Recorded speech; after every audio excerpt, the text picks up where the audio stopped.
ఈ పరకాయ ప్రవేశం అనేదమ్మా దైవాధీనమైన గురు సాధువులు మరియు పరిజ్ఞానాన్ని సంపాదించిన పెద్ద పెద్ద పెద్ద సిద్ధ పురుషులకి మాత్రమే సాధ్యం.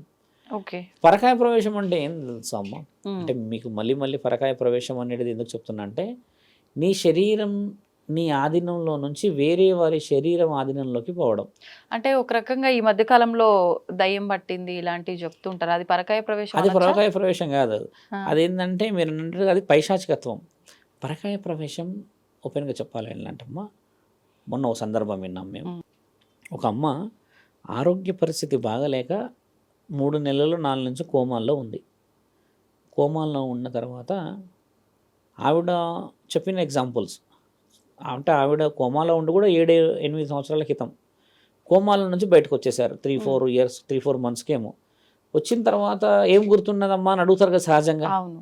అంటే నీ బ్రెయిన్ ఫంక్షనింగ్గా ఎలా ఉంది? నీకు బ్లడ్ న్యూరాన్స్ యాక్టివేట్గా ఉన్నాయని అడిగినప్పుడు ఏం గుర్తుకు లేదు అన్నారు.